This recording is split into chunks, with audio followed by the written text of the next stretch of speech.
Hi friends. आज की class में हम कप डेज वाले फार्मूलोज के बारे में सीखने वाले हैं। हम ये सब फार्मूले हमें मिलते हैं फाइनेंस में, फाइनेंशियल फार्मूलाज में एमोलिंग के बाद में। ये टोटल 6 फार्मूले होते हैं जो अपने आप में बहुत ज़रूरी होते हैं।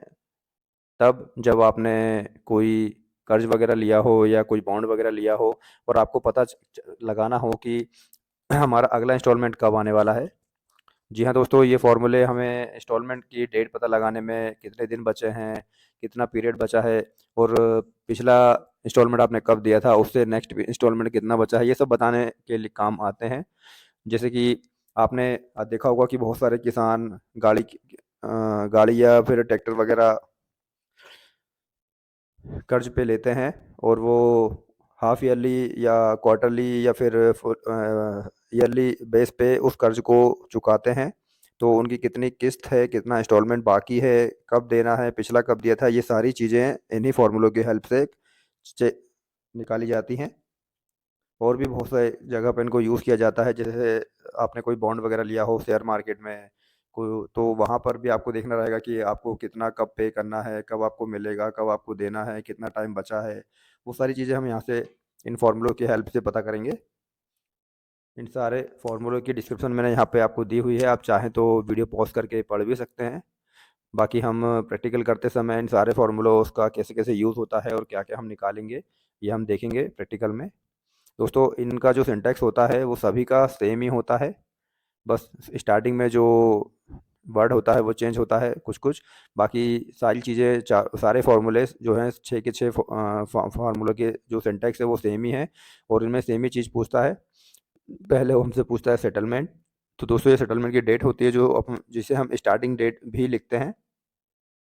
मैच्योरिटी डेट वो होती है जब हमारी पॉलिसी या हमारा कर्ज या हमारा बॉन्ड मैच्योर होता है। फ्रीक्वेंसी जो होती है दोस्तों, ये हमारे नंबर ऑफ इंस्टॉलमेंट होती हैं या कूपन भी उनको बोलते हैं, जो आपको एनुअली भी होता है, सेमी एनुअली भी होता है और क्वार्टरली भी होता है, जैसा कि मैंने आपको बताया था। जैसे किसान लोग अपने ट्रैक्टर की जो किस्तें होती हैं, जो इंस्टॉलमेंट होते हैं या फिर आप कहें कूपन होते हैं, वो इसी हिसाब से पे करते हैं। और उसके बाद में बेसिस होता है। बेसिस में हम वही अपने जो ईयर के दिन होते हैं, साल के, वो कितने हैं वो लिखते हैं, उसके हिसाब से इसको लेते हैं। तो चलिए प्रैक्टिकल करना शुरू करते हैं वन बाय वन और सारे फार्मूलेस को डिटेल में समझते हैं। दोस्तों, कप डेज का फॉर्मूला हमें बताएगा कि हमारे पास अगला इंस्टॉलमेंट भरने के लिए कितना टाइम बाकी है, कितने दिन बाकी हैं। देखिए, Excel coup days function return the number of days from the beginning of the coupon period to the settlement date. मतलब कि आपको अगले कूपन या अगले इंस्टॉलमेंट भरने में कितने दिन बाकी हैं किसी भी पर्टिकुलर डेट से, ये हमें बताता है। ये डेट आपको यहाँ मैच्योरिटी डेट में डालनी पड़ेगी। स्टार्टिंग डेट जो सेटलमेंट होगी वो स्टार्टिंग डेट होगी। उसके बाद जो फ्रीक्वेंसी है, फ्रीक्वेंसी एनुअली 1, सेमी एनुअल के लिए 2 और क्वार्टरली के लिए आपको 4 डालनी होगी। और बेसिस में आपको डेज के हिसाब से डालना होगा कि 1 2 3 4 तक इसमें होता है और हम 365 के लिए 3 डेज लेते हैं। आपको पता ही होगा, मैंने आपको इस बारे में पुराने अपने पिछले क्लासेस में भी बताया हुआ है। चलिए अपना फार्मूला यूज़ करके देखते हैं कि कैसे हम कैलकुलेट करेंगे कि हमें अगले इंस्टॉलमेंट भरने के लिए कितने दिन बाकी हैं। दोस्तों, ये जो सेटलमेंट डेट होती है, ये पॉलिसी या जो भी कर्ज या बॉन्ड होगा उसकी स्टार्ट डेट होगी। और ये अपने से एंड डेट किसको मानेगा, अगली डेट जो पॉलिसी की एंड को 1 साल, जस्ट 1 साल बाद की लेगा। ठीक है ना। इस डेट, ये अपने लिए जो मेच्योरिटी डेट ऑफ सिक्योरिटी लिखी है, इस डेट पर हमें पता चलेगा कि कितने दिन बाकी हैं। लेकिन ये एंड डेट नहीं होती है। पॉलिसी की एंड डेट वो होगी इससे जस्ट 1 साल बाद की, या आप साल कितना भी बढ़ा लें लेकिन इसी डेट की हिसाब से रहेगी। 10 एक है तो 10 एक ही रहेगा, साल आप कितना भी आगे बढ़ा दीजिए, वो डेट ये आखिरी डेट मानता है। उसके हिसाब से हमें बताता है कि कितने दिन बाकी हैं। चलिए करके देखते हैं। सबसे पहले फार्मूलाज में जाएंगे, अपना फार्मूला पिक करेंगे। देखिए, कब डेज हमें यहाँ पे ले लिया है। अब यही हमसे पूछ रहा है सेटलमेंट डेट, इसमें आप ये डालिए सेटलमेंट डेट। उसके बाद में नीचे मेच्योरिटी पर आएंगे तो वहाँ पे आप ये सेलेक्ट कर दीजिए। उसके बाद में फिर फ्रीक्वेंसी पर आएंगे तो फ्रीक्वेंसी के लिए आप यहाँ पर सेमी एनुअल ले लीजिए, मतलब आप 6 महीने में किस्त भरते हैं ये समझ लीजिए। उसके बाद बेसिस में आएंगे तो बेसिस में आप पूरा पीरियड के लिए 365 डेज के लिए आप 3 सेलेक्ट कर दीजिए। यहाँ पर मैंने लिखा हुआ है ऑलरेडी आपको समझाने के लिए। फिर हम इसे ओके करेंगे तो देखिए, अभी हमें बता रहा है कि 21 दिन आपके पास बाकी हैं, क्योंकि 20/12/2024 हमने समझ लीजिए आज की डेट है और हमें इस पॉलिसी की जो स्टार्टिंग डेट है उससे हमें पता करना था कि कितने दिन हमारे पास बाकी हैं। तो देखिए पॉलिसी जो है वो उसका आखिरी दिन जो रहेगा वो होगा 10/1/2025, और 10/1/2025 से आप इस डेट से कैलकुलेट करेंगे 20 तारीख से, तो आपके पास टोटल 21 डेज आपको मिलेंगे। ठीक है ना। दिसंबर 31 डेज का होता है, तो वो एक दिन यहाँ पे एक्स्ट्रा दिख रहा है आपको।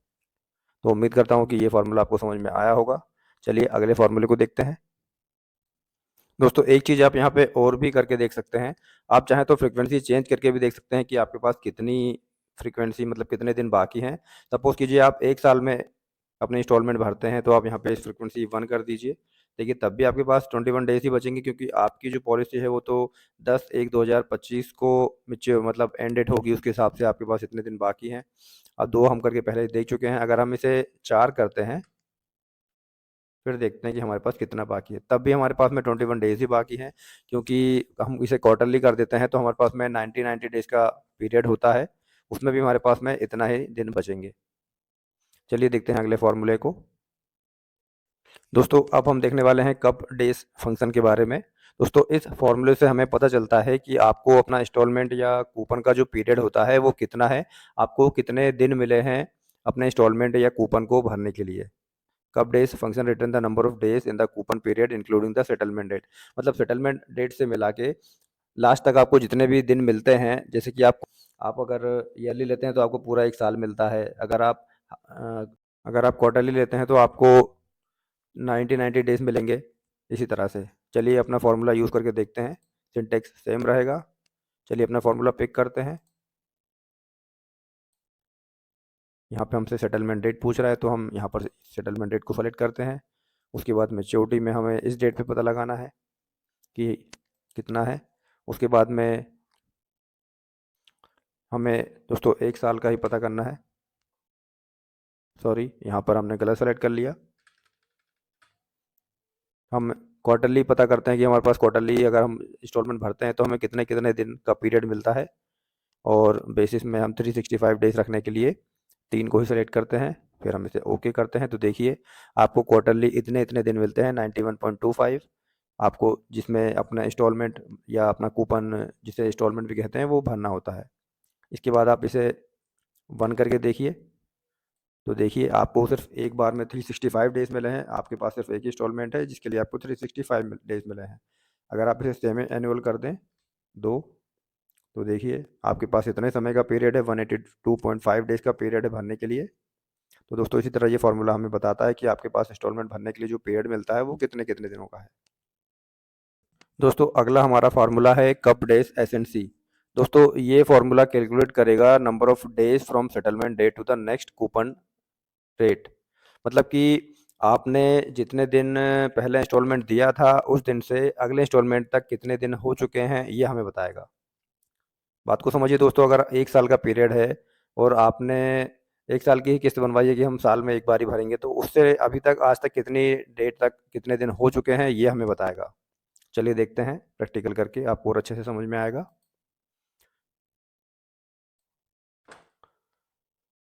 जैसे कि हम अपना फार्मूला पिक करते हैं पहले,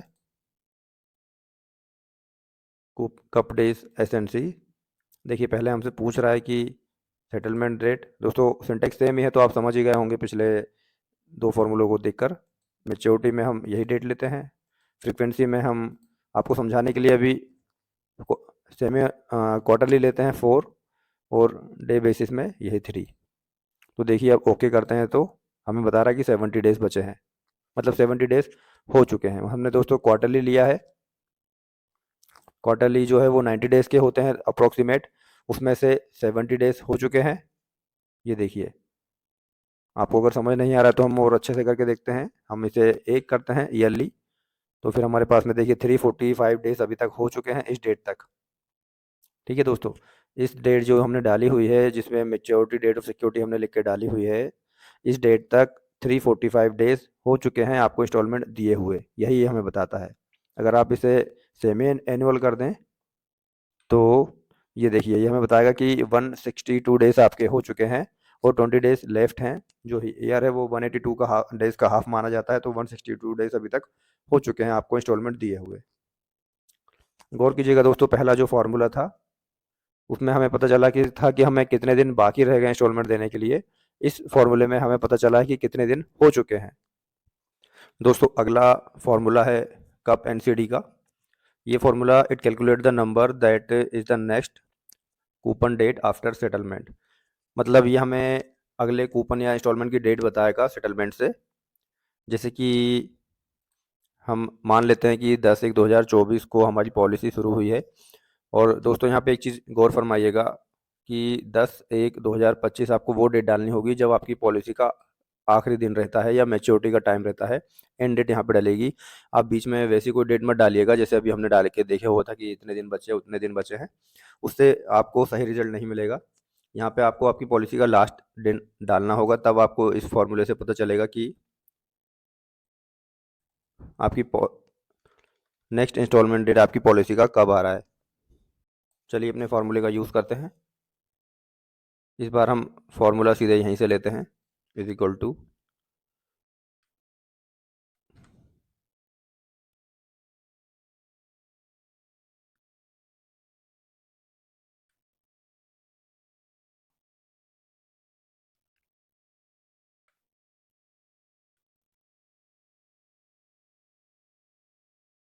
देखिए हमारा फॉर्मूला यहाँ पर आ गया है। हम इसे सेलेक्ट करते हैं। ये हमसे सेटलमेंट मांग रहा है तो सेटलमेंट में हम ये वाली डेट देंगे अपनी, जब हमारी पॉलिसी या बॉन्ड या हमारा कर्ज स्टार्ट होता है। उसके बाद में कॉमा लगाना पड़ेगा। फिर मैच्योरिटी की डेट में दोस्तों वो डेट देंगे जब हमारी पॉलिसी की एंडिंग डेट होगी, जो उसी के हिसाब से ये हमें इंस्टॉलमेंट और इंस्टॉलमेंट का टाइम कैलकुलेट करके बताएगा। उसके बाद फिर कॉमा लगाएंगे। फिर फ्रीक्वेंसी में हम किस हिसाब से इंस्टॉलमेंट पेड करना चाहते हैं, ईयरली के हिसाब से, सेमी एनुअल या फिर क्वार्टरली। हम अभी एनुअल लिए हैं। उसके बाद में फिर कॉमा लगाएंगे। उसके बाद में देखिए यहाँ पे हमें पूछता है कि आपको अपना जो ईयर है वो कितने इसका है। तो हमने 3 माना हुआ है तो इसलिए हमने यहाँ पे अभी हम 1 माना हुआ है अभी इसमें, लेकिन हम इसे मोस्टली 3 ही लेते हैं। लेकिन ठीक है, इसमें भी करके देखते हैं। फिर हम अपने ब्रैकेट को क्लोज करेंगे और एंटर। तो देखिए इसने हमें डेट बता दी कि आपका जो अगला इंस्टॉलमेंट का डेट होगा, अगर आप 1 साल के हिसाब से लेते हैं तो वही होगा जो आपकी पॉलिसी का लास्ट दिन होगा। हम यहाँ पर ईयर को 365 दिन का मान लेते हैं। और हम चाहते हैं कि हमें पता चले कि अगर हम सेमी एनुअल कूपन चाहते हैं या इंस्टॉलमेंट चाहते हैं तो किस डेट को आएगी। तो हम यहाँ पर 2 कर देंगे। तो देखिए ये हमें बताएगा कि अगला इंस्टॉलमेंट आपको 10/7/2024 को होगा, यानी कि 6 महीने में आपको इंस्टॉलमेंट भरना है अगले 10 तारीख को। अगर हम इसे क्वार्टरली कर दें, 4 कर दें, तब देखिए फिर ये हमें बता रहा है कि आपको अगला इंस्टॉलमेंट आपकी डेट से 3 महीने बाद 10/4/2024 को भरना है। दोस्तों इसी तरह ये फॉर्मूला हमें बताता है कि हमारा अगला इंस्टॉलमेंट कब आएगा। दोस्तों अगला फॉर्मूला आता है कप नम फॉर्मूला। कप नम फॉर्मूला हमें बताता है कि आपके टोटल नंबर ऑफ कूपन या इंस्टॉलमेंट हैं वो कितने होंगे। और वो ये आपको बताएगा इस हिसाब से जितने हिसाब के आप इंस्टॉलमेंट सेलेक्ट करते हैं अपने फॉर्मूले में। जैसे आप एनुअल सेलेक्ट करते हैं 1 तो एक ही इंस्टॉलमेंट रहेगा। अगर आप सेमी एनुअल सेलेक्ट करेंगे तो 2 इंस्टॉलमेंट रहेंगे। क्वार्टरली सेलेक्ट करेंगे तो 4 इंस्टॉलमेंट रहेंगे। तो हमारा आंसर यही आता है इसमें, नंबर ऑफ कूपन या नंबर ऑफ इंस्टॉलमेंट कितने होते हैं। चलिए करके देखते हैं। हम इज इक्वल टू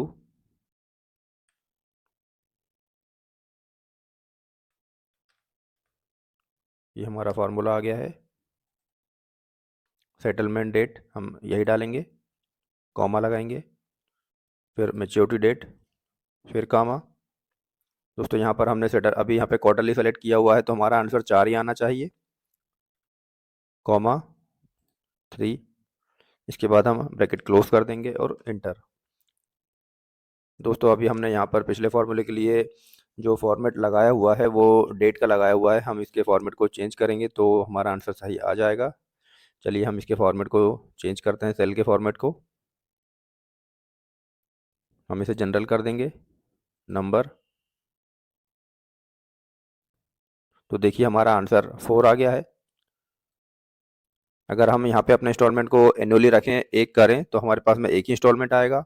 आपने इस तारीख को 10/1/2024 को बॉन्ड लिया, कर्ज या सिक्योरिटी जो भी ली है, उसकी अगली इंस्टॉलमेंट की डेट 1 साल बाद अगर हम चुनेंगे तो एक अगले सेम टाइम पे ही आएगी अगले साल पे।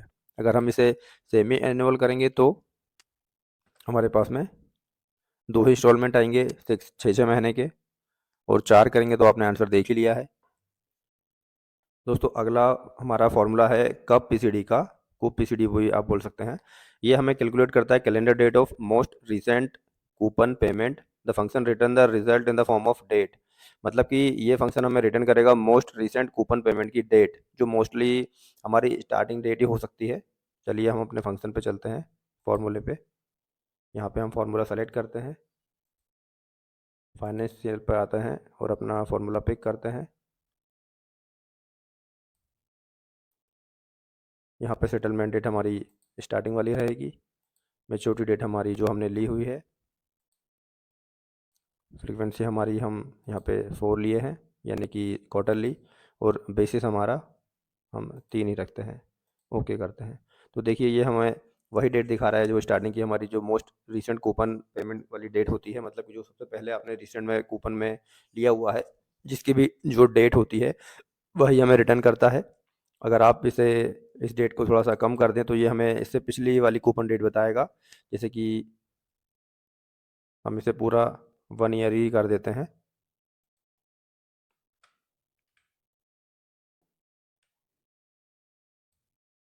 तो देखिए ये हमें वही पिछली डेट ही रिटर्न करेगा। इस तरह से ये हमें मोस्ट रिसेंट कूपन डेट बताता है जो आपने पहले कब, पिछले कूपन आपने कब पेड किया था उसके हिसाब से। ये देखिए इस डेट से जस्ट 1 साल पहले की कूपन की डेट हमें ये दे रहा है। तो दोस्तों ये थे सारे फॉर्मूले कूपन वाले। इसके बाद हम नेक्स्ट क्लास में सीखने वाले हैं फाइनेंशियल फंक्शन में ये कम आईपीएन कम आईपीएमटी और कम प्रिंस वाले फार्मूलेज के बारे में। तो बने रहिए हमारे साथ हमारी क्लास में और अपनी स्किल्स को इम्प्रूव करते रहिए। दोस्तों वीडियो अगर पसंद आया हो तो वीडियो को लाइक कर दीजिए, और अगर आप चैनल पर नए हैं तो चैनल को सब्सक्राइब कर लीजिए। मिलते हैं अगले वीडियो में।